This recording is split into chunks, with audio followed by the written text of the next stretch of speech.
do you think they should put it after? I think it can be like, yeah, after the break, that's fine. They already know that it's Monday? Did they know that it was today, actually, the poster? Yeah. Okay, okay. So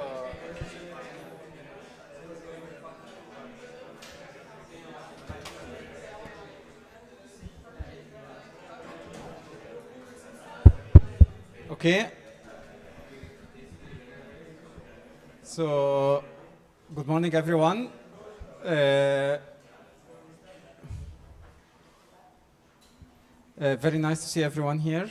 And yeah, our first lecture today is Daniel Takahashi. And yeah, Daniel is a native of Sao Paulo. And he studies both mathematics and medicine. He worked as a medical doctor for how many? Sure. For 4 years. For 4 years. And he really didn't like it. Then he moved to do science. He did a PhD in USP at the Neuromathematics Institute. He stayed there for a year as a postdoc, and then he became a Pew Scholar, and he got this grant to go and work with Asif Ghazenfar at Princeton University, where he worked on marmoset vocal communication. Yeah, apart from studying marmosets, Daniel also is a very prolific researcher in probability theory, where he still publishes regularly. And yeah, since 2019, he became a professor at the Universidad Federal de Rio Norte. And yeah, I know Daniel now. We have been working together for approximately 10 years. And we have done a lot of projects together, and currently we're working on some cool foraging projects. Looking forward, Daniel, for your talk. Thank you. Thank you for the kind introduction. Everyone can hear? Okay, perfect. So, well, again, we started the first week. I'm pretty sure that everyone had a hard time, so it was a very tough week. And this week, hopefully it's a little bit lighter, but now I think we'll have less classes, but now you will have to spend more time on your project. So who knows if it's lighter or not. Anyway, so today will be the first class of this week. I want to talk, I was a little bit in doubt what exactly what will be the best topic for this crowd. But I saw that, okay, last week we heard a little bit about the marmoset, so you guys are now kind of specialists on marmosets. So I saw that I would kind of continue in going a little bit more in detail and some modern stuff with marmosets, okay? So that's the idea. So the title is Emergence of Vocal Turn-Taking in Marmosets. And let's see what's going on. As usual, no? It was working like 1 second before, but now it's not working. Okay, that's fine. Maybe that's why, okay. Okay, so when I talk about turn-taking, Asif discussed a little bit, but when I'm thinking about turn-taking, I'm really thinking about our conversation, right? So whenever somebody talks, somebody speaks, right? The other person listens to it and then responds back, and the other person listens to it and now responds back. And what's really interesting with this behavior, let's say, is that it is a cyclic behavior. So there is this feedback. And what's interesting with the feedback, which is slightly different from just input and the response, is that whatever this person speaks, right, is not only influenced by what other person spoke, but also what he himself spoke before, right? So because that's the problem, well, the main interest with the feedback. And that make actually the behavior quite rich, because now the behavior has a kind of long memory, right? And then the idea is to try to understand if this kind of thing happens also in marmosets. So that's pretty much what will be the today's talk, okay? And in humans, turn-taking is pretty universal. And Asif also told us about this, that you can find actually turn-taking in pretty much every language, okay? What is here? Here we are representing how long it takes for a person to respond to another person's speech, okay? And you can see, or more or less, that the peak is around 0 or soon after 0, right? Everyone in Danish, in Italian, English, in Akwe Highland. Okay, so you can see, and this is actually, they tested in several different languages. This seems to be the case. Sorry. Yes? What is the axis? Yes, so the axis is time in seconds, in milliseconds, sorry. Okay, and here is the percentage. Okay, and what it's showing here is that, so here is, so this is how many milliseconds after the other person spoke, okay? So the response time, and it's saying that the response time peaks around 0 or a little bit after the 0. This is the idea. Is it clear? So some responses are before the other guy. Yes, because we do that, right? So I sometimes, well, actually I do a lot this, and it's not on purpose, but you know, sometimes you just. Yeah. Okay. Yes, I will do that. Sorry, I will talk louder. About the different languages, there exist languages that have a different peak, or in general are the same? So the question is that if the peak is the same for every language, or if there is a difference between languages. So the peak seems to be more or less universal, around 180. So again, in biology, when we say more or less the same, still there is a wide range. Right? So we know that more or less the range is between 150 milliseconds to 250 milliseconds. That's where the most of the language, the peak, you can find. Okay? Any more questions? Okay.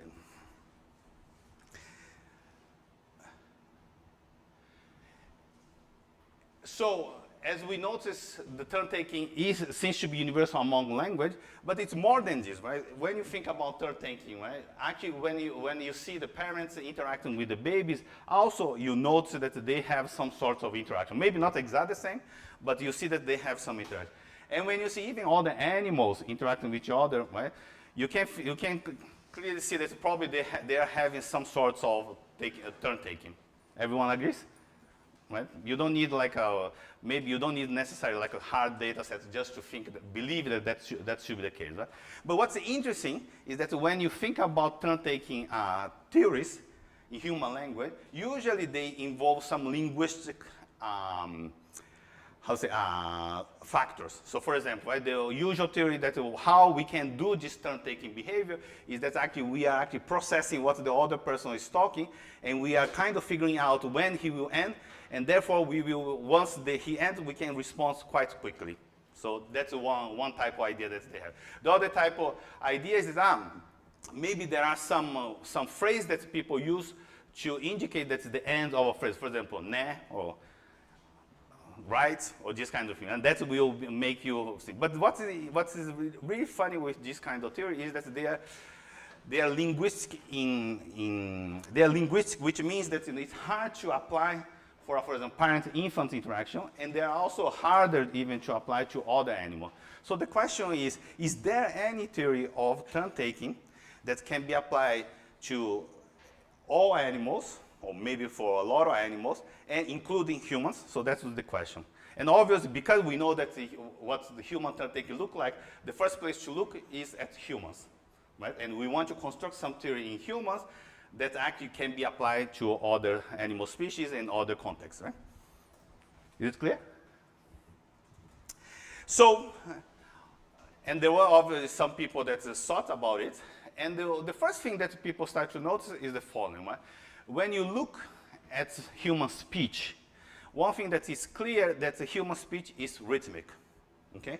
In which sense? So for example, there are two ways to look at it. So the first way here is that they took the syllable duration, right, each syllable, and they divide it, and they make the histogram of the 1 over the syllable duration. And the histogram looks like this, which means that there is a peak around 5 seconds minus 1, right? So essentially, when you say 5, is that usually is 1 over 5, around 200 milliseconds, okay? And when you look at the power spectrum, right, so you just take the amplitude modulation of the speech. Everybody knows what the power spectrum is, so right, you can see essentially how much power in some specific frequency you have, okay? So when you calculate the power spectrum, you see that the peak of the power spectrum for the amplitude modulation of speech also is around 5 to 6 hertz. Okay, again, 200 milliseconds, which means that whenever I'm talking with you, well, what you see is that there is this amplitude modulation that is around 5 to 6 hertz. Okay, so this really shows that actually human speech is rhythmic. And then the question is maybe, right, this rhythmicity in the speech is driving somehow the brain. That's one possibility, right? Because we know that the brain will respond to external stimuli, right? And if this external stimuli is somehow modulated, there is some oscillation or some frequency, maybe this will drive the brain. Does it make sense, this kind of idea for you? Yeah? Okay? And then, obviously, there are some people that tested. So this is a quite famous paper by Ahisa, et al.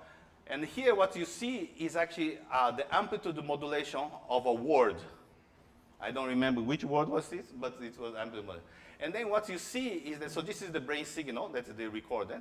And when you see that the brain signal, you see that the brain signal somehow follow actually the amplitude modulation of this word. And when you calculate actually the power spectrum of this word, right, you see that there is a peak around here, which is around, again, 5 to 6 hertz.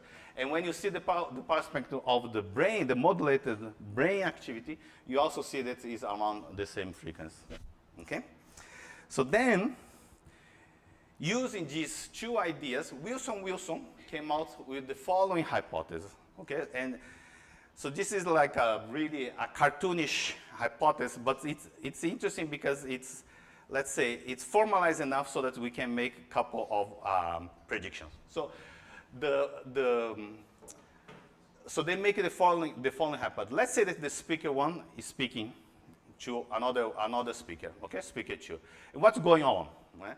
Essentially, because whenever they are speaking, there is this amplitude modulation in the speech, maybe what's going on is the speaker two's brain activity is also modulated.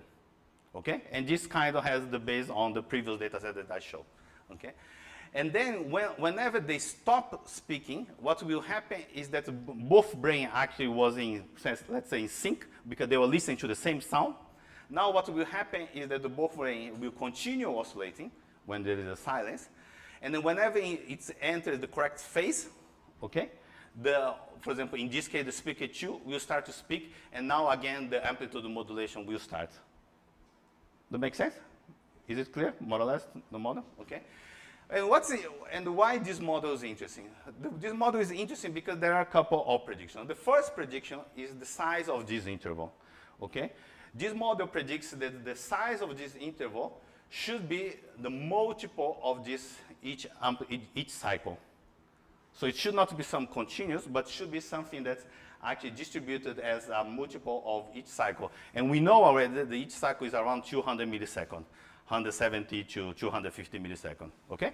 So this is the first hypothesis. The second hypothesis is that if this speaker starts to speak faster, this interval will shorten, okay? And then also this second speaker will start to speak faster. So there is this sort of entrainment. So these are the two kinds of predictions that you get here. Huh? And then here is actually the data set that was collected by Odell. This was actually in Finnish and English. And he measured essentially the interval, the silence interval, okay, of two people talking to each other. And you see this kind of distribution. And you see a clear kind of multimodal pattern. Everybody kind of agrees? Right? And the peak is around exactly what we discussed, around 170 to 200 milliseconds. So it kind of supports the first part of the hypothesis. Okay?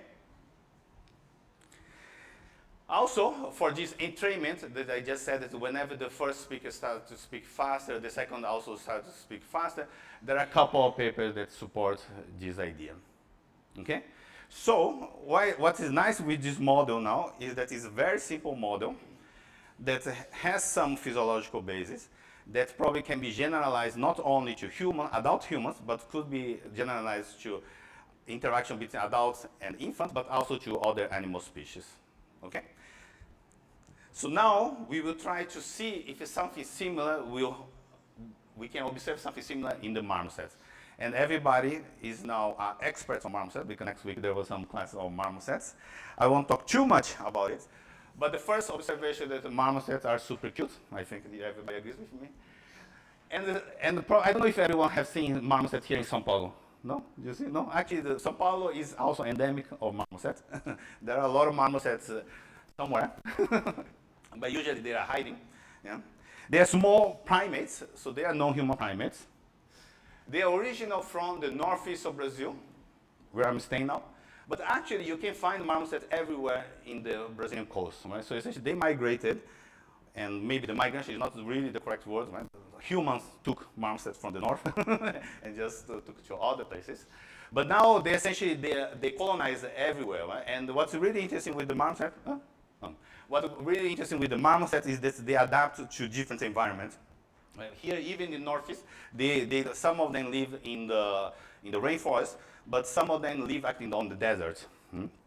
And they adapt really well, so much that they colonize everything. The other characteristic of marmosets is that they have twins, and you see afterward that that's actually kind of relevant.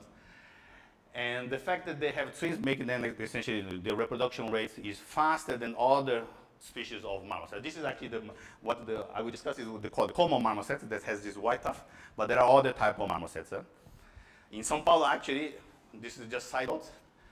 In São Paulo, we used to have a lot of the species called auritas, but actually they are going extinct, mostly because these new marmosets, the common marmosets, they invaded and they hybridized with these marmosets. So essentially, you don't see much of this. Oh, me here. So usually the sound is not working well. Let's see. Okay, kind of working. So do you see? So this is the typical type of marmoset vocalization. The first one, it's the kind of what the marmoset does, and they do. Yeah, it really sounds a little bit like a bird. It's high pitched. Okay. And what's really interesting is that it's slightly different from the old world monkeys. They continuously vocalize. One characteristic of new world monkeys in general is that they vocalize a lot, pretty much like humans. Huh? Although we are old world primates, yeah, we look like more like a new world in terms of this speech. What's that? Okay, and we know a lot of stuff about them. Okay. So the first thing that I won't discuss today is that they learn to vocalize for their parents. So here is just Asif also, I think, discussed this, is that when we did a playback experiment where we took one of the twins and gave him a lot of feedback, and another twin we gave less feedback, right, for their vocalization, we observed that the one that received more feedback developed faster than the one that received less. Okay, so we know that they learn of it. The other thing, as I said, they are primates, so from neuroscientific point of view, and maybe even from the evolutionary point of view, it's interesting because when we study their behavior or their brain, we can see that actually although their brain is much smaller, right, so their size is similar to a squirrel or rat, the number of cortical areas, for example, you can say that we are measuring somehow a cortical complexity, right, is similar to a much larger primate. So it's a primate typical brain, that's the point. And here the vocalization that I will discuss today. Let's see again if I can do something. The phi. This is the response from the second monkey. And this is the response back from the other one. Okay? And this is pretty much what I'm defining as turn taking. So turn taking is not one vocalizing the other answer. Right? Usually the way that I'm thinking is that you need this feedback where one vocalizes, the other responds, and the other responds back. Okay? This is the power spectrum. You can see the fundamental frequency around 7 kilohertz here. Right? Mm-hmm. So the experiment that we did was the simplest as it can. Right? So essentially we put one marmoset in one side of the room, another marmoset in the other side of the room. We just put something to occlude their vision, just a curtain. Right? And the idea is that we are somehow simulating a situation when they are in the rainforest and when they cannot see each other, or they are too far that they cannot see each other. Okay? And then when we do this, we get this kind of data sets. So here in the x-axis time, okay? In the y-axis different sessions. The different color indicates different marmosets. And this hash indicates when each marmoset vocalizes. Okay? So I can just increase here. And what you see, so for example here, right, you have the red marmoset vocalizing, and then the purple marmoset vocalizing back, and the red, purple, red, purple, red, purple, red. And the purple just become tired and just lets the red speak alone. Right? So like humans. So, okay, the first thing, right, that all the tests should do is if they are interacting at all. Maybe they are not listening to each other. Right? Maybe they are just vocalizing, hey, hey, hey, and the other just hey, hey, hey, and they don't care. That's one possibility. So you just need to check if they are somehow interacting. So the simplest test is to do a permutation test. So what I mean by permutation test. So let's say that I take one of the sessions where so this red marmoset and blue marmoset were vocalizing, and took a second session right, where this orange marmoset was vocalizing, this green marmoset was vocalizing, and then swap the blue and the orange. Okay? The idea is the following. If they are not listening to each other, doesn't matter if I swap, nothing changes from a statistical point of view. Okay? So this is a simple permutation test. Okay? And when we do this, what we see, so here is when we do the permutation, we see that on average, it's a low probability because it's really the vocalization is low rate. Low rates. So you see around 0.06 of chance to overlap, but like in our data set, they never overlap.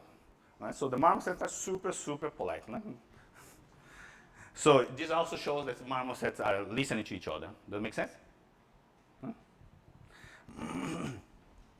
The second question that we have is if they are, do you remember in the beginning, one of the hypotheses that we have that they have this oscillatory coupling, right? So now we want to check if they have oscillatory coupling. And here actually we can do slightly better than what they did in humans because they just measure the intervals. What we can do is, because we know from other analysis techniques, something called the cross correlation, right? When you see, I know that not everyone is working with neural data sets, but for those that are working with neural data sets, you can measure actually cross correlation between spikes, right? What I'm doing here is something very similar, okay? And how does this work? It's very simple. So let's say that actually the red and the blue are coupled in oscillatory fashion, okay? What does it mean? It's something like this, okay? And then if there is this kind of periodic coupling between the red and the blue, what you could do is the following. You can measure the silence interval between the red and the blue, 1, okay? And then also I can measure the silence interval between this first red and this second blue. Okay?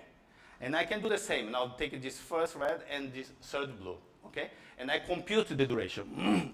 And now I can repeat this and do the same with the second red and do the same. Measure the distance between the second red and second blue, second red and the third blue, and so on and so forth. And then I can construct a histogram doing this.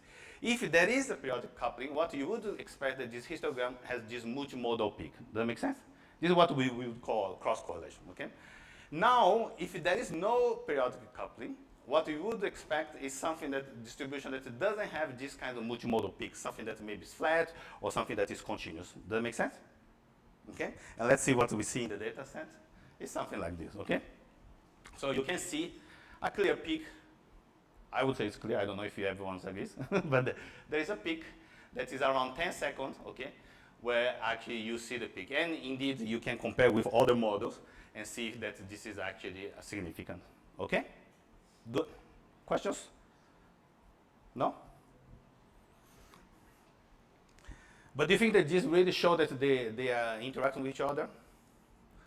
What's other possibilities? Let's say that actually one of the marmosets vocalizes every 10 seconds, like a fee, fee, fee, and another marmoset also vocalizes every 10 seconds, but just start a little bit afterwards.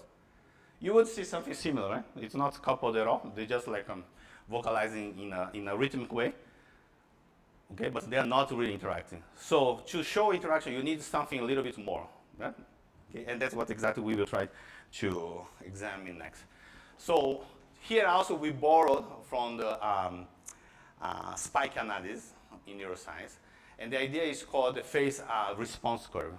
Okay, and the idea again is quite simple. Let's say that there is a marmoset vocalize, the red marmoset that vocalized, and then vocalize again, and there was no interruption, which means that there is the other marmoset didn't respond in between. Okay, and this interval we call T0. Okay? And then, let's say that again, there is another situation where the red marmoset vocalizes, and then the blue vocalizes back, and the red vocalizes again. What you can do is measure this interval, which I call the response, and also this interval that is called the phase response. So let's think a little bit. Let's say that actually it is the what is happening is exactly the situation that I told you before. Right? They are just like oscillating, or they're periodically vocalizing, but with phase shift. Okay?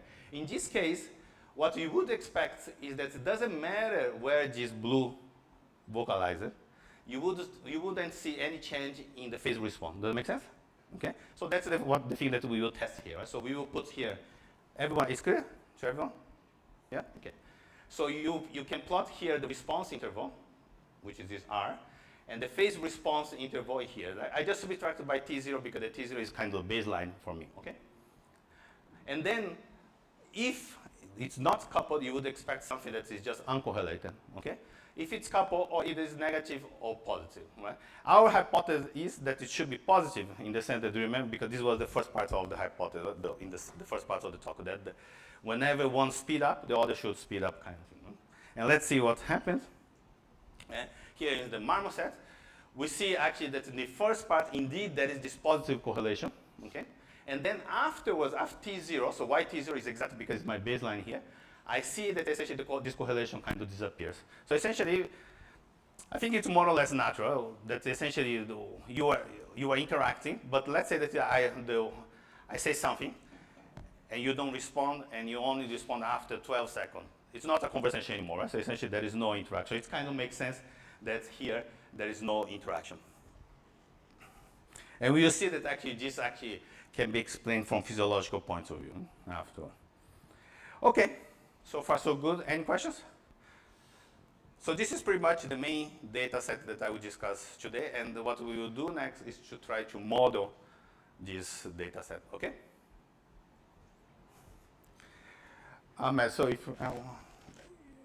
So the idea that I don't know if I hope to finish in 1 hour and a half. If it doesn't, we have a break and then we continue a little bit. Right? So it's we keep it going. Okay. So, if you want to model like this turn taking, especially if you want to include what's going on in the brain, we should actually study a little bit what's going on in the brain. Well, we should check on the literature. The only thing is that in the literature we don't find much about interaction, but we find a lot of data sets about when a single animal is vocalizing. So from the single animal perspective. Okay? So we will try to use this neural data set to model, and then afterwards try to expand to include interaction. Okay? So what do we know? Well, first thing, obviously, we know that the vocalization, although seems simple, is actually quite complex behavior, because in mammal, right, it includes the upper vocal tract, right, include the larynx, include all the respiratory system, right? And it includes at least 80 different type of muscles to be coordinated so that you can vocalize them. And actually, it's an interesting point that I think Asif also made this point, is that the larynx is not primary vocal organ. Right? I think that's an interesting point, because first it is a respiratory organ. Right? Essentially, it's controlled, it's produce a positive pressure so that actually the lung doesn't collapse. This is the first actually function. And the other function is that it's really an organ that avoids for you to have contamination through food, right, and the secretion that you produce. So just again, a curious fact, we know that we produce per day around 2 liters of secretion that we digest, and we have to avoid them to go to the lung, right? So actually larynx is the thing that we make protect our respiratory system. And from the neural point of view, right, we know that there are several brain areas that are involved. So I'm just putting some, let's say, the most basic ones here. Right? So we know that there are some motor areas, right, that sometimes it's called the central pattern generator, but it's not exactly central pattern generator, but some people call it. So that it's in the reticular formation. There is also PAG that is highly related to vocalization. And there are also some cortical areas like ACC, anterior cingulate cortex, that also is related to vocalization. Okay? So, and when you try to do a summary of the literature, this is more or less the type of interaction between different brain areas that you find. First, obviously, you have auditory areas, okay, because it's relevant to listen to other animal sound, okay? But there are also motor areas that produce the sound, right? But also there are areas that you cannot really classify in those two, not exactly sensor, not exactly motor, which here I'm calling drive because most of them are somehow related to this limbic system, right? So, or prelimbic system, AC central singular cortex, insula, amygdala, and so on. Right? Hypothalamus that also would be here. Everyone is more or less clear? Following? Good? And also, you can find that there's some connection between them. So, for example, you can find connection between these premotor areas to these motor areas, right? And you can find also this connection to auditory areas. Right? There is this reciprocal connection between them. And this corollary discharge that I put from some interaction, direct interaction between motor and this auditory, this being conjecture, right? It hasn't been demonstrated, at least in primates, that there is exactly this connection, but there is some conjecture by Xiaoxin Wang lab that there is this corollary discharge. And obviously, there is also another type of connection between this motor and the sensory system, which is obvious through air, right? So whenever I'm speaking, obviously I'm listening to my sound too, okay? I can further simplify, okay, just for modeling purpose. I will call these areas motor, these areas auditory, and these areas drive, okay?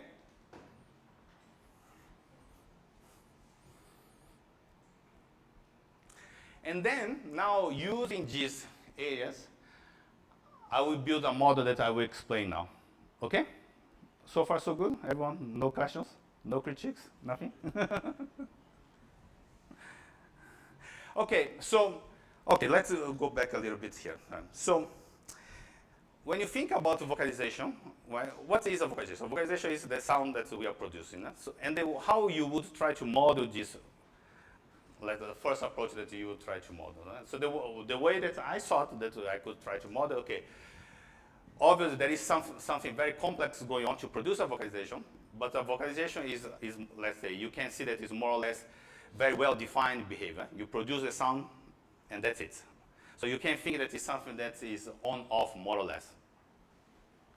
Does it make sense? And then it's something that's actually, it's like a phi, and then you can repeat phi, phi, phi, like in marmoset, right? And then you can have afterwards some silent period. Right? If you're a neuroscientist, what does this kind of thing remind you? No? Like a spike, like a psh. Like a peep, do ta ta ta, and then kind of. So this is the kind of, I think, the motivation that we have. Okay, maybe we can try to model using something similar to what people use for neurons. Okay, and maybe that kind of could be related to what we observe. And so the type of model that we choose is this thing that is called it's a simple ordinary differential equation here, well, or you can say it's a dynamical system.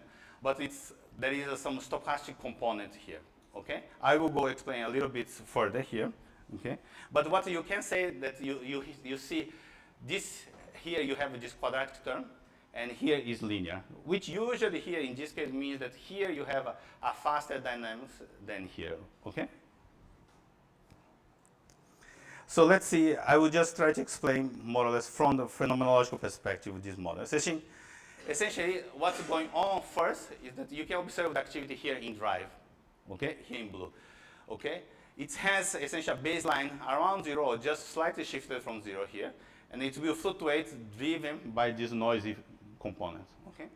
And then what will happen, that just by chance, if this noise component is slightly big, what will happen that we will have this derivative that will become bigger, and big enough that it will shoot out, okay? And then will explode, because this quadratic term that will make it increase. Okay, oh, sorry. Yeah, somebody asking? No?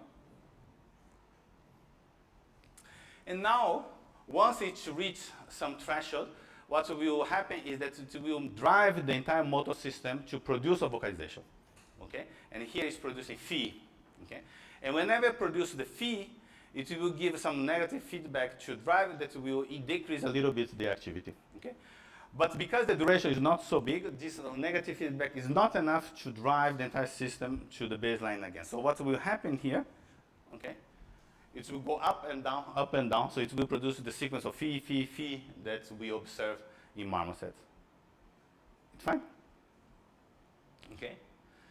But during this going up and down, go up and down, what will happen is that whenever the animal produces a motor activity, will increase the activity in the auditory system.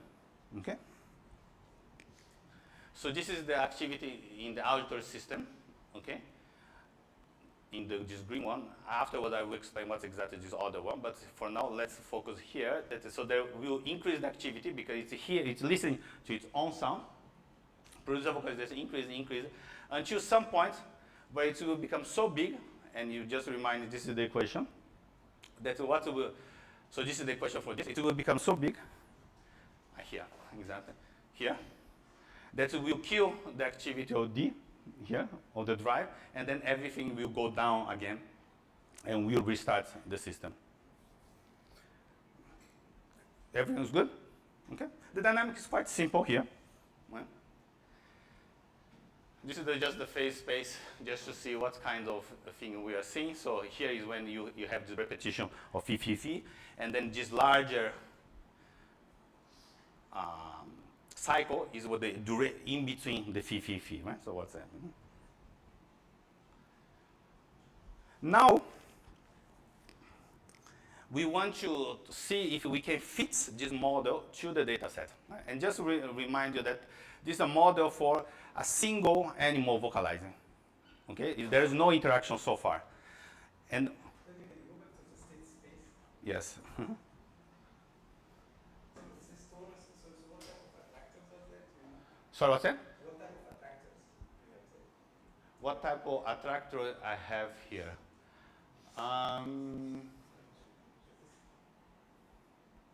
This doesn't look chaotic, of course, but No, it's not chaotic at all. No. Taurus, I'm not sure, so I didn't think I was. So here you have it in this way, and you have in here like this. Right? So yeah, yeah. But this is definitely there is no at least here no there is no chaotic behavior. Yeah. As we're asking questions, Yes, please. hoping that the students also feel comfortable to ask questions. Yes. So I was wondering how do you fit the parameters? Because you were, I was intrigued by the decay, so the auditory decay also has a specific Decay rates. So yeah, So Anna is so I'm repeating just for the microphone. So Anna is asking how I fit the parameters. So this is actually the next set of slides, but that obviously is key, right? So obviously the one that I chose some parameter that looked reasonable, right? But you have to fit on the data sets, okay? And how I did it. So first, you see that in this first part, I will show how I fitted first, which was actually pretty much using brute force, a lot of grid search. But then I will show later that we evolved. Well, that was fortunate. Then now we have a way to fit in a more automated fashion, right? Using more evolutionary algorithm to fit the parameter. And I will show all of this. Yes. About the parameters, do you fit them to the model about conversation of marmoset or of a single individual? Yes. So he's asking if I fitted to the model when they are for the model to the data set when they're interacting, or to the individual. So the key here is actually to fit to the single subject when they are not interacting. They will be another data set where they are just producing sound alone. Exactly, just the producing. So I fitted it to the data set when they are producing alone. And again, I will show that we can take this model and now make these two models interact, and they will reproduce what we saw. So it's a nice way to test the model, right? Because if we fit it to the data set and show that this model works, it's really slightly cheating because you already fit it to the model. You know, so what we are trying to do is fit in a separate data set when they are alone, and now we will couple and show that the coupled model really reproduce what we saw when they were turn taking. Okay. Okay, so this is exactly the problem. So now what we have is a problem of statistical estimation problem. So we want to estimate the parameters of this model, okay? Which is a stochastic dynamic system, right? Essentially we want to fit this. And we have some problems. So what's the problem? First is that the only thing that we observe are the calls. No, we don't see the neural activity. At least I don't have the neural activity here, okay? So then the only thing that we see is even that we have only the onset, offset of calls. And we want to estimate all the parameters that actually simulate even the neural activity. Okay, so it is a partial observed and nonlinear estimation problem. From statistical point of view, usually this is usually ill-defined and complicated to estimate. But we have to do something. So we tried first the famous brute force method. Right? We just go and just put all the parameters that we can try, and so we did a grid search. Yeah? And obviously we have some cost function to tell us if it's a good fit or not. So what could be a reasonable cost function? In our case, we just use the Kullback library distance. Essentially, we just measure if the distribution of some of the parameters that I will just show now is close enough. Right? What is the benefit? The benefit is that it's really easy to implement. And obviously the cons is that it's time-consuming, inefficient, and nothing is guaranteed. Right? Okay, but let's go. So what are the parameters that we have? So first, we know the number of syllables of each core. Okay? The other thing that we can measure easily is the silence interval between two calls. Okay? And also, we have the duration calls. I think that everybody understood at this point that when I say calls, it's actually it's a sequence of syllables, okay? That's how I'm defining what is a call here. And then here this is the data set, the distribution of this parameter that I measure on a single marmoset when they're not interacting, okay? So here's the duration of calls, and you see that it has this kind of distribution. Here is the silence interval between two calls, okay? And this is the number of syllable distribution, okay? And now, using this grid brute force, we would say in Portuguese, very ignorant method. And this is the type of distribution that we get. It's fitted, right? So this is from the simulated data sets, right? So you see that the fit is pretty good, okay? But again, I think somebody would say, and it's totally fair, oh, Daniel, but your model, it's kind of designed to fit and has several parameter degree of freedom. It's not so amazing that you fit. That's fair, okay? So that's why I think it's critical that we have to test on when they're interacting. Right? So exactly that's what we did. So now we have this model that we fit in each single marmoset, and now we want to make them interact, okay? But there is one thing that I kind of avoided talking so far, right? So I was cheating a little bit here, is that I don't have all the parameters set up, right? So let me just tell you a little bit more about this model. So essentially, do you remember that there was this corollary discharge that I talked a little bit before here? What this corollary discharge does is that whenever this animal vocalizes, it will inhibit the activity of some auditory neurons here. Okay? And we know this from physiological data sets. There is the laboratory from in Johns Hopkins from Shaoxing Wang lab. Right?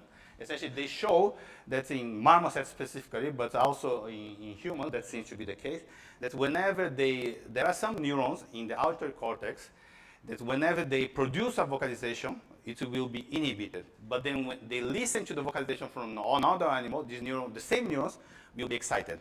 So these neurons are kind of interesting because essentially they differentiate if it's a vocalization produced by yourself or if it's produced by other animal. Okay? And these are, and that's why there is this conjecture, there is this corollary discharge, because this will do exactly this. Right? Essentially, if they vocalize, it will inhibit this vocalization, this area. And then it doesn't matter if other is vocalizing, this activity will be inhibited. But if this animal doesn't vocalize and the other animal vocalizes and they listen, this auditory neuron will be excited. So that's why this is corollary discharge. But the problem is that when I'm analyzing a single marmoset, if this model is correct, right, I'm just inhibiting here. So I cannot see what's going on in these areas because it's being inhibited. Does that make sense? So I cannot fit this parameter here from this point of view. So then I have to have another way to fit this parameter with a single monkey that doesn't rely necessarily on estimating from during the interaction. Because otherwise, again, I don't want to do that. Otherwise, I cannot really test the model. Okay? So then I included some further hypotheses. So here I'm using some idea from optimal motor control kind of idea. Okay, try to fit that. And what's the hypothesis? First, we want to define what is the optimality for vocal motor control in the turn-taking context, right? So here the hypothesis that I made, that maybe the idea is that there should be some minimal intervention plus minimal overlap. And what I mean by that is the following. Let's say that you have this situation where you have a spontaneous call, so one marmoset vocalized, and then nothing happened, and the second marmoset, the same marmoset vocalized again. So this is the spontaneous situation, okay? What you would like from the optimal vocal motor control point of view is that if another marmoset vocalizes, you don't want to overlap to this vocalization. Does that make sense? So this is the first thing, okay? So this is the minimal, the minimal overlap. So you don't want overlap. The other thing is that let's say that actually all the marmosets vocalize, but vocalize in an interval that you would not overlap in any way. Does that make sense? So let's say that this would be the situation where there is no other marmoset, but then the other marmosets vocalize here, which means that this marmoset vocalization wouldn't overlap in any way. In this case, let's say if you have some minimal energy, so you are really lazy, you don't want to do anything. That's the idea. Right? So it's a lazy model, so it's a minimal intervention. So the idea is that the optimal vocal control means that there is minimal intervention. So when there is no overlap, they don't do anything. If there is overlap, they will shift a little bit just to avoid that they will overlap. Does that make sense? Is good for everyone? No critique? Okay.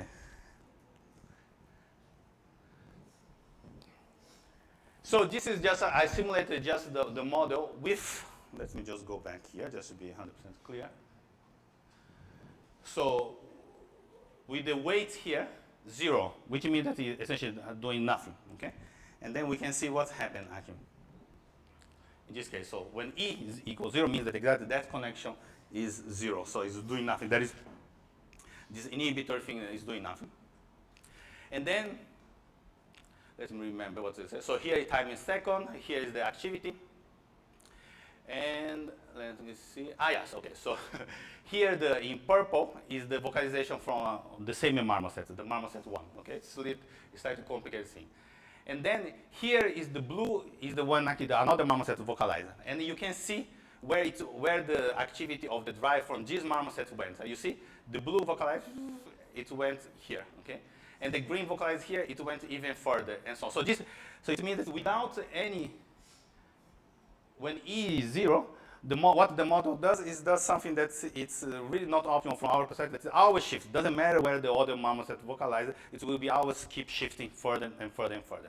Okay, but that's not what we want, right? Okay.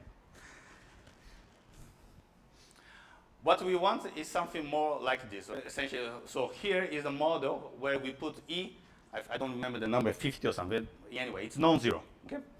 And then here is actually the situation for the model, the spontaneous one. There is no interaction. You see the blue here, vocalize here, vocalize here, vocalize here. And now let's see this model. When the blue vocalized here, look what's happened. The blue went down, and then the blue actually produce a vocalization exactly where it would produce if there was no interaction. Okay. The green too. Okay. The red is the situation where there was an overlap. Then what happened? It shifted just a little bit. So this actually behaves exactly as we would want, right? As an optimal kind of control. So the question is, where is the optimal point? Right? And we can do that. We can just actually theoretically estimate where is this point. Right? So essentially, it's very easy to see. So this is the distribution for call duration. This is the distribution for the call interval. Right? The optimal is exactly in the middle between them. Right? Essentially, because you don't want actually the overlap to the previous one. You don't want to overlap to the more than in the silence period. So this will be where actually you get to the optimal point. Okay? And here, it's a graph where you see the onset of the calls that were heard. Okay, so 10 seconds. So this 10 means 10 seconds after the end of your own vocalization. Okay, 20 means 20 seconds after your own vocalization. And here is how much is shifted. Okay, and here is what's interesting is that look. So if E is 0, you see, it's more or less what we discussed. That as soon as like it gets to the 50, it will keep shifting further and further here. Okay, and already it's always shifted by around 5 to 6 seconds here. But if it's in the model with E equal 55, so it means that it's non-zero interaction. You see that if the onset of herd vocalization is between 10 and 25, because 25 is exactly when the marmoset vocalizes again, okay? You see that it's zero shift. There is no shift. And as soon as it's overlap, it shifts. And it shifts exactly by this optimal amount, 5.4 seconds. Okay? And then doing this, now, so essentially we can estimate the exact value of E using this optimal motor control idea without the need for interaction.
So now all parameters are estimated. Does it make sense?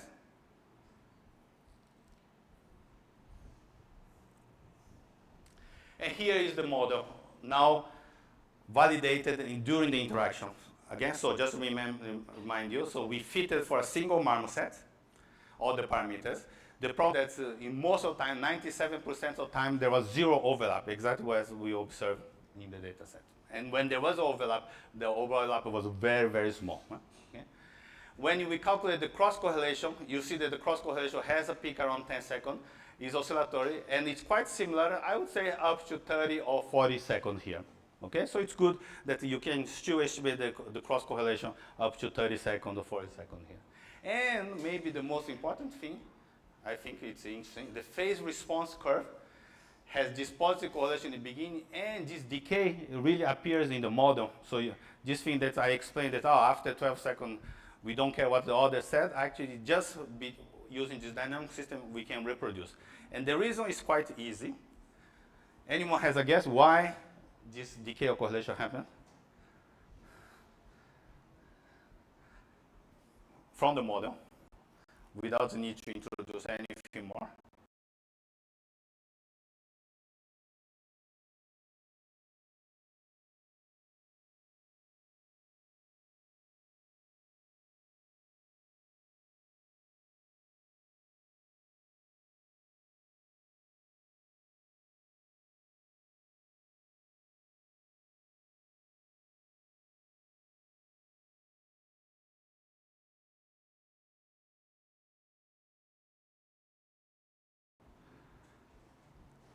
Actually, the idea is quite simple. Right? So Let me try to put here.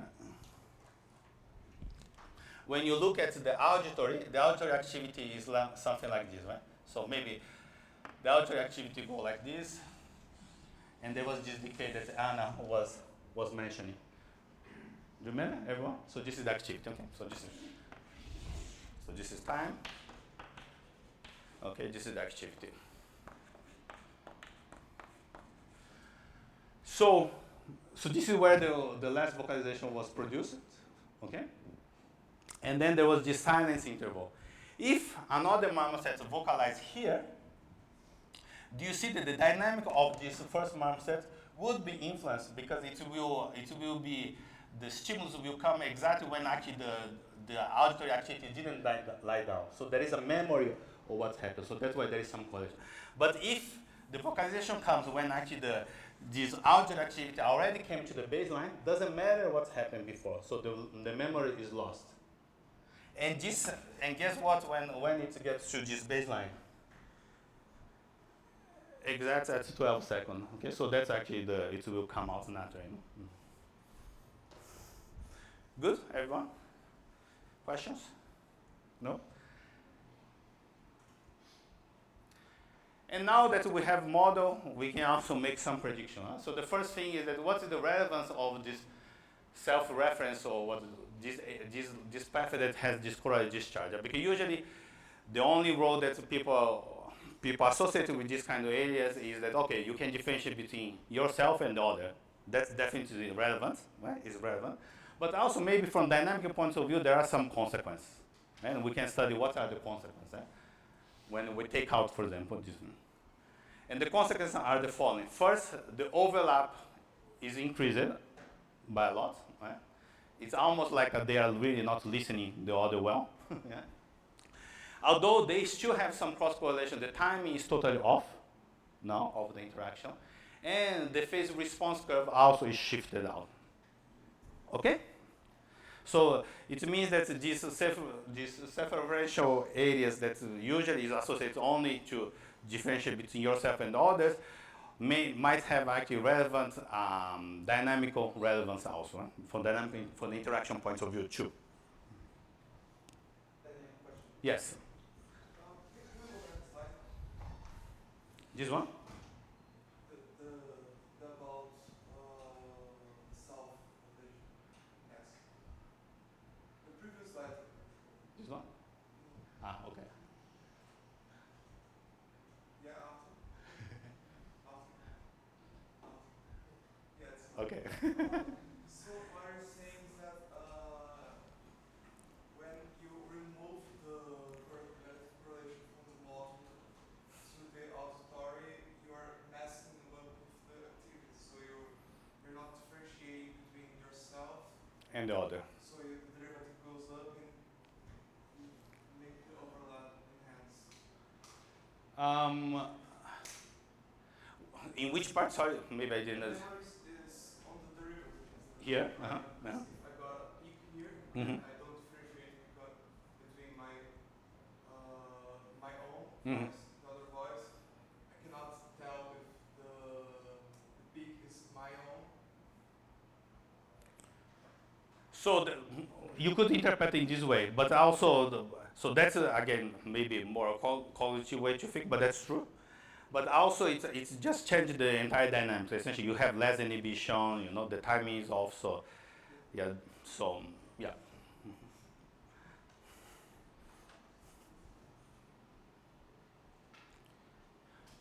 Everybody's good. How long do we have? No. Okay, so that's perfect. So actually, I will finish in half an hour.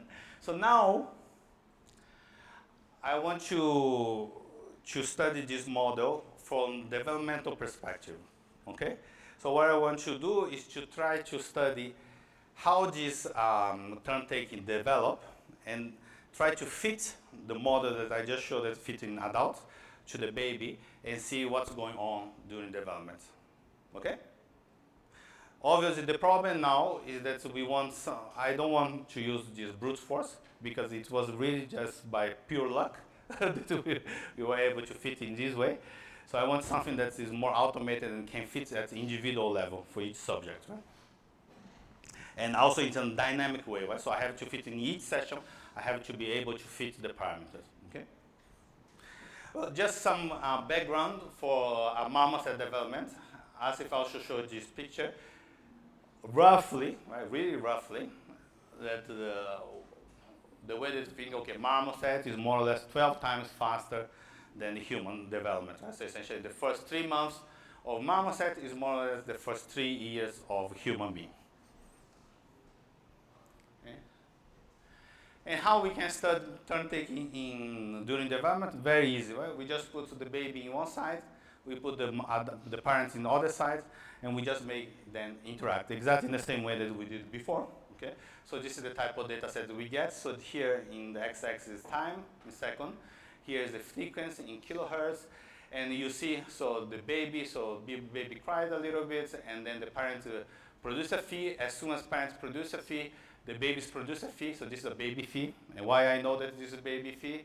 Because the fundamental frequency is higher and it's shorter. So this is very characteristic of babies. And they put a fee, and then cry a little bit more. Okay, so this is the type of interaction that we have. Okay. And the first thing that we did was exactly the same. We just calculate the number of overlap that is expected when there is no interaction. So we did the permutation thing, and that we really observe. And then here is the thing. So here is what we expect if there was no interaction. And here is the amount of overlap that we observe in the data set. And what we see is that the amount of overlap is lower than we would expect by chance, which means that although they have overlap, a lot of overlap, different from adults, they are actually avoiding the overlap. Does that make sense? And what I want you to observe is that, okay, here is kind of flat, and there is this kind of inflection afterwards, around 30 days, more or less. Let's start to see if this becomes more salient here. What we did here, we just subtract what we expect by chance from what we observe and normalize. Okay, so this is just a normalized version of what we just observed. And what we see, again, so this is what by chance, right? And this is what we observe, and you see that it is this kind of inflection around 30 days. Does that make sense? And then afterwards, kind of stabilize around 40 or so. Mm-hmm. The expected by chance is the random or with the permutation? Yes. Sorry, I didn't understand. The expected by chance is the expected with the permutation. Yeah, the permutation, exactly. Yes. So this is the permutation version, right? So just to be 100% clear, this is the permutation of what you expect by permutation, yeah? And this is what we observe. I just normalized, subtracted, and normalized by, I think, this value, and then this is what we get. But it's the same. No, just not. Now, just to remind, so this is the basic equation that we have. Okay? I forgot to say, and I'm very explicit, that this is very remind a lot, well, a model very famous in neuroscience called the ICTP model. Right? It's very, very same. The only difference is that there is this stochastic term here, and okay, there is some change afterward, but the basic part is very similar. And here what we will focus is in this noise or this random part, stochastic part. Right? And the idea is that there is some interesting interpretation here, because if this is the parts, the dynamics of the drive, right? And this is the dynamic of the auditory, okay? If the dynamic of the drive is very noisy in the sense that it's very stochastic, obviously what you expected, this parameter, sigma, should be big, okay? If the dynamic in the auditory, right, is very stochastic, you would expect that sigma is big. So you can measure how, let's say, stochastic is the dynamic in each brain area, measuring the size of this sigma here. And then we can try to look what happened during development with this sigma. And again, as I said, the problem is now that I don't want to use this brute force, so now I want to use a method that is more streamlined. And the method that I will use is this CMAES. Right? So it's covariant, matrix, adaptation, evolutionary I forgot that. Anyway, so it is a computation much more efficient method, obviously. It is well adapted to partially observed and nonlinear models, which is our case. Here. Covariance matrix adaptation evolution strategy. And pros is very robust and efficient. The cons are that the performance depends highly on the choice of the cost function. So the art part of this method is that you have to design the cost function correctly, or you have to find a good cost function. Right? Because essentially, just to simplify, it is a search method. Right? It's a method that will search for optimum parameter. Right? It's an optimization problem, stochastic optimization method. The thing is that obviously if your cost function has a lot of minimas, right, or the minima that are difficult to distinguish, obviously the search engine will be worse. Right? So you have to design in such a way that, okay, you know, somehow there is a few minimas, or let's say in the ideal situation only a single minima, so that this thing to work well. But what's really nice is that this method works even in a high-dimensional setting. Right? So it works really well even in a high-dimensional setting. And in our case, we were lucky enough to find a reasonable actually cost function here. Okay? And I will show. Yes? So yeah, it does not depend on the initial conditions of parameters, so that is robust in that sense. Depends. So, what we were lucky is that I already used brute force to have a reasonable initial condition. Right, so that's the kind of story. We use brute force, we find a good, reasonable initial condition that gives dynamics that has a shape that is kind of okay.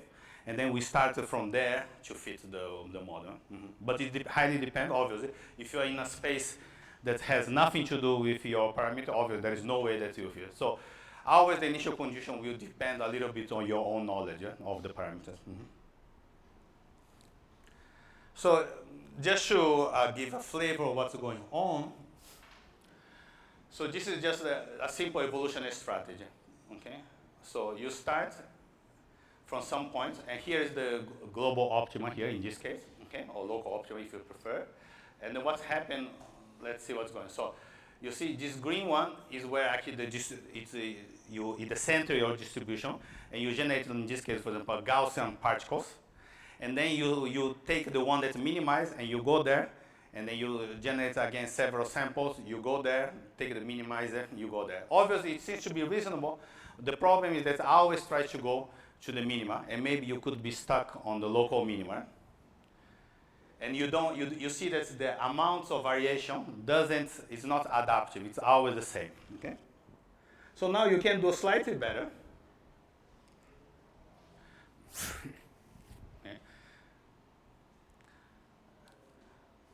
Which is just a simple genetic algorithm. So instead of just the best one, what you could do is to do the following. You generate 1,000, and you pick up the 10 best, right?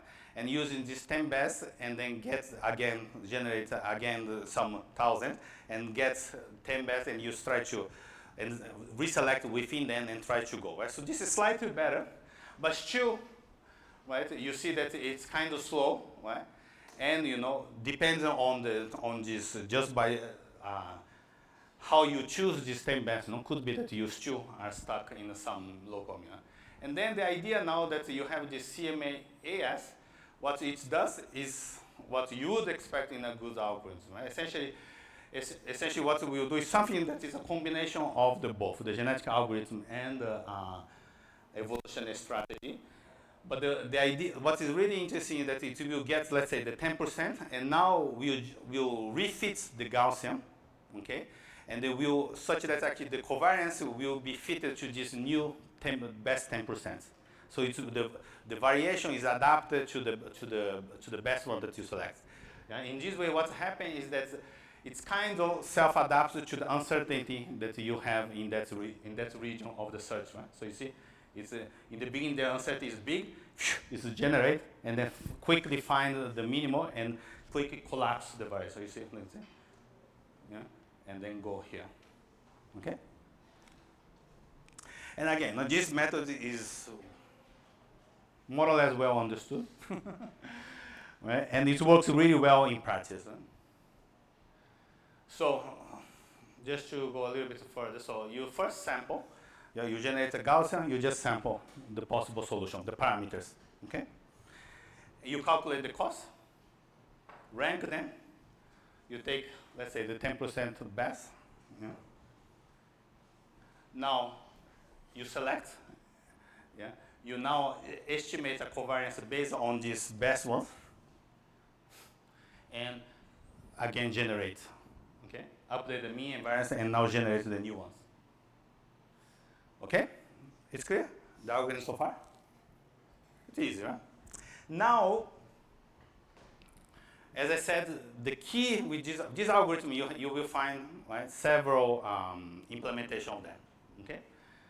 This one, I use one in Python, right? It works really well. The key thing is to find the correct cost function. And what's the cost function that we choose? So we tried several things. It took a while to find, but finally the cost function that seems to be robust is the following. I will start from this part. This is just the distribution. So this is the indicator, right? So what I'm calculating here is just the empirical distribution of the duration of the call. Okay? Just making histogram. Okay? This is just, you don't need to bother about it. What I'm calculating is the histogram of the duration. Okay? This is the histogram of the number of syllables. Okay? The cumulative histogram of the, okay? And this is the cumulative histogram for the duration of each syllable. But we separate for the first one, second one, and third one, and so forth, because we notice that the duration distribution is slightly different for the position of the syllable inside the call. And that was actually relevant for the fitting. Okay? So this is actually our cost function.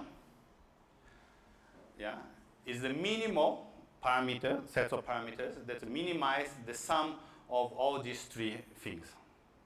Distance here, the distance for all these things from the empirical compared to the one they generated by the model. Does that make sense? So essentially how we did, so, okay, we have now this cost function. Now let's say that we want to find the parameter. We want to find those parameters whose distribution is generated by the model has the minimal distance possible for all these three things that we discussed so far. And here is the auditory noise development. So here is the day, postnatal day. Here is the auditory noise. Yeah. And what's happened, the noise in the auditory system is high. And around 30 days, boof, there's decrease, and around 40 days, more or less the minimum. Does that make sense? So, okay, you know, obviously at this point everything is correlational, but I'm still happy that we observe this. So it seems that at least this for the model, right, when we feed the data set, we clearly see a reduction in the noise around 30 days. Yes. So what is the noise field? So here the way that I'm interpreting is that how actually stochastic is the system, so it doesn't follow the equation. Right? You could say that the part of the equation that, or part of the system that doesn't follow necessarily the equation. Huh? Unexplained variance, so that could be the one. Do you have any intuition why is it wrong? So, well, from behavioral points of view, yeah, we can see clearly that when you see the turn taking, you see that the overlap suddenly diminish, which means that they become better. Yeah? From an auditory point of view, again, this is 100% speculation, okay? But one possibility is going in that there could be some developmental factor, like, for example, some hormonal change during this period. So actually, marmoset has a very strange, somehow strange for primates, development of testosterone, so could be related to this kind of thing, right? So there could be some neuronal maturation or whatever, so, but I don't know for sure what's going on. And the split is sharp. Huh? Transition is sharp. It's sharp. That's what is, I think it's kind of cool. And then you can say, oh, in the drive, you see that pretty much there is no change. Obviously, the variance is big, but pretty much we don't see those kind of sharp transition in the noise in the drive. So the conjecture now is that maybe what's making the first transition in the improving the turn taking in the marmoset babies, maybe what's going on is that there is some change in the auditory system that is driving all this change around 30 days. during the interaction. Mm. So, concluding then, first, marmoset, at least in some aspects, take turns similar to humans. A coupled oscillator model, a stochastic one, not a determinant model, capture the dynamical vocal exchange marmoset. And also it predicts a developmental change in the auditory system around 30 days of gestation. And we then thank you so much, acknowledge the people that helped me this work. So all these data sets was collected while I was in Princeton, in the ASIS Gazanfa lab, and then for the development of CMA, AS, I collaborated with people in Orsay, Paris, in my current lab. Thank you so much.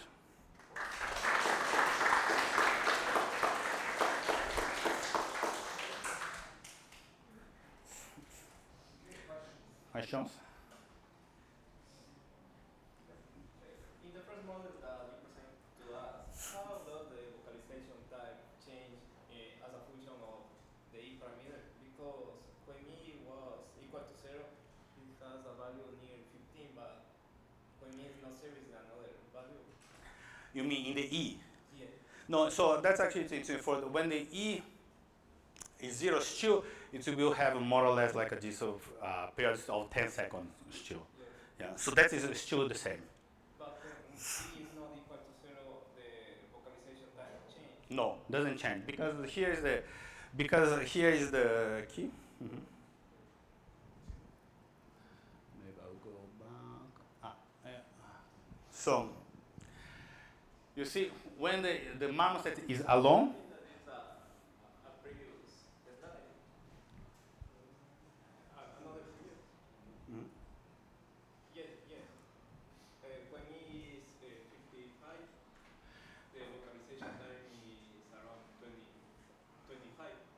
Localization time is 20.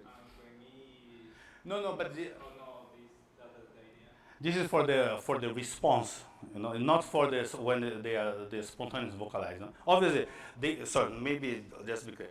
The E is only relevant to the interaction. When they are alone, they have no role. So essentially, the model is the same when they are alone. It's good. I don't know if I answer exactly what your question. It's change when there is interacting. Definitely to change the timing. Right? But when they are not interacting, when they are alone, where the data, when my estimation is based, nothing changes. For this model, you say that the negative part is the Sorry? computational cost. For this model, the negative part of this model is the computational cost. For the negative part for the estimation, to estimate the parameter, you mean? No,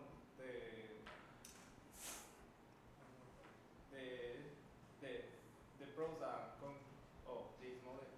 So the pros that it is easy to adapt, but the negative part, what are? The negative part could be totally wrong. Right? So say that because you see here is a phenomenological model. I'm not really, let's say, obviously it's based on the anatomy, right? And it makes some predictions, okay? But this prediction has to be tested, right? Really, nothing really. Again, I'm fitting and trying to do prediction, but if you ask me, did you go in this neural system? I do some perturbation. I did the exact perturbation, and I never did that. So I don't know if this will be correct in this way. Okay, but from behavioral point of view, some of the predictions match. But that's it, right?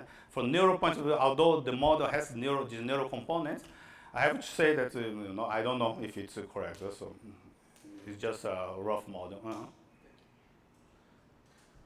two questions. One is about the noise level as a function of the post-nasal delay. You were plotting the field noise, like the sigma parameter as a function of that was one of the, but you had also other. Yes, parameter. Yeah. No. I mean, in that plot, that's the only thing that is plotted, or there are two types of points and lines. I do not understand if that's. Yeah.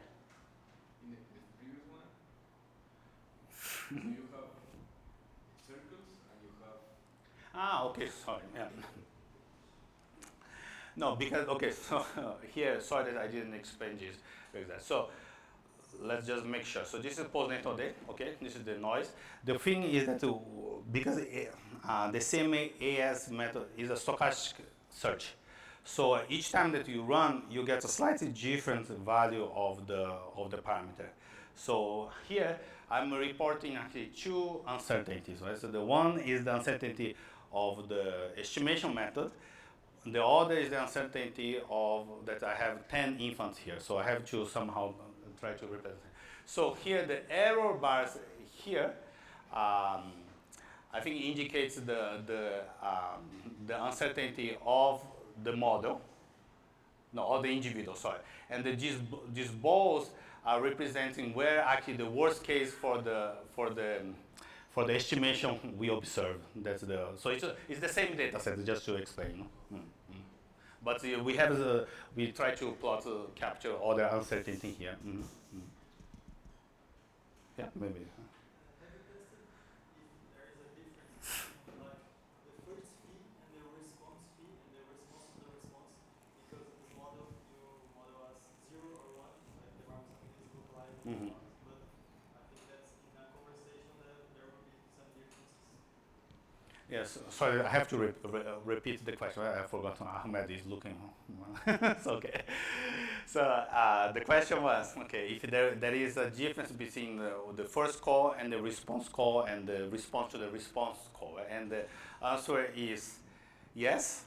So when you do the correlation, for example, between the duration of the calls, what you see is that the response call usually is correlated with the first call. So if it's longer, the first one, that makes the second one longer also in this sense.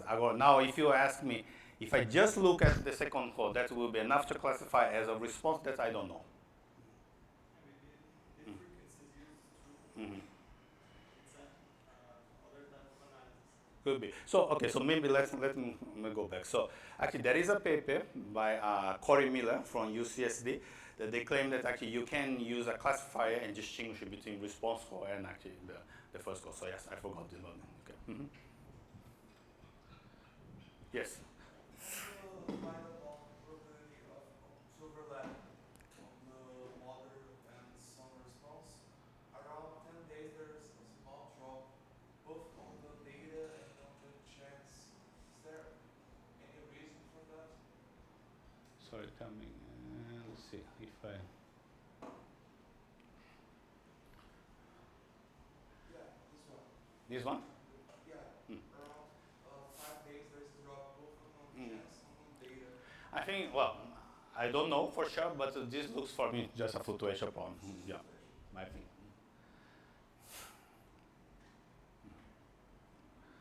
Any questions? Yes.